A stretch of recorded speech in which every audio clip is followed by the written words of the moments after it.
টানা বৃষ্টিতে বান্দরবানের পাহাড়ি এলাকাগুলোর খবর জানাতে যুক্ত হচ্ছেন সহকর্মী জহির রায়হান। জহির, আজ কি পরিস্থিতি সেখানে? প্রশাসনের পক্ষ থেকে কি সতর্কতা জারি করা হয়েছে? মুন্নি, যে আপনি যেমনটা বলেছেন, গত প্রায় 4 দিন ধরে এখানে কিন্তু অনবরত ভারী বৃষ্টি পাত হচ্ছে থেমে থেমে।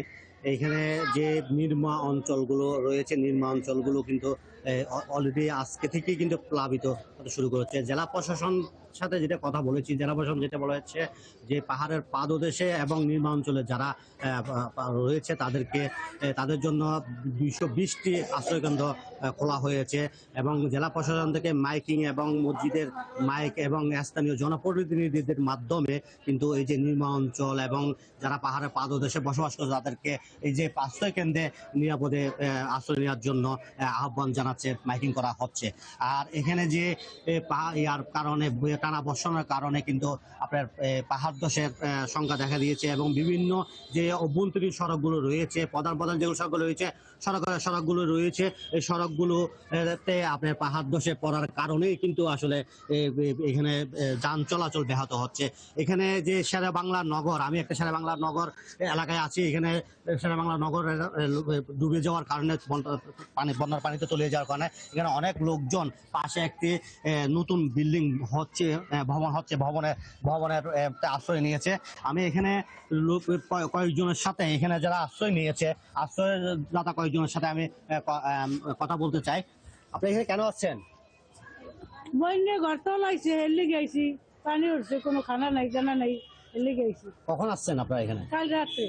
আপনারা কতজন আসছেন? অনেক মানুষ হচ্ছে। কোন এলাকায় থাকেন আপনারা? শেরে বাংলা। শেরে বাংলার কি পুরোই হয়ে গেছে? হ্যাঁ। আপনারা কতজন? আপনার পরিবারের সংখ্যা কতজন? আমরা তো আছি, হাতাশে যাচ্ছি।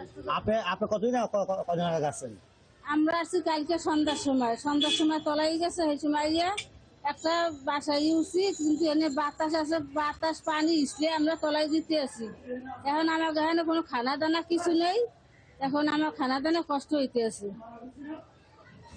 মুন্ডি, হ্যাঁ, যেমনটা শুনতেছিলেন, আসলে এখানে যে নিম্ন অঞ্চলগুলো তলিয়ে গেছে, এখানে লোকজন কিন্তু এই যে আশ্রয় গেছে, এখানে কিন্তু খোলা একটা বিল্ডিং, যার কারণে এখানে যারা মহিলারা রয়েছে, মহিলাদের এখানে যে এই যে ওয়াশরুম এবং বাথরুমের বেশ সমস্যা হচ্ছে, ছোট ছোট বাচ্চা রয়েছে। আর এখানে যে 7 উপজেলার মধ্যে কিন্তু লামা, আলীকদম, আবার নাইক্ষুনছড়ি যে নির্মা অঞ্চল রয়েছে, নির্মা অঞ্চলগুলো কিন্তু তলিয়ে গেছে। এই নির্মা অঞ্চল তলিয়ে এখানে প্রায় 20,000-এর মতো মানুষ পানিবন্দী হয়ে পড়েছে। জেলা প্রশাসন থেকে কিন্তু একটি কন্ট্রোল রুম থেকে করা হয়েছে, বলা হয়েছে কন্ট্রোল রুমের মাধ্যমে যোগাযোগ করার জন্য। মুন্নি।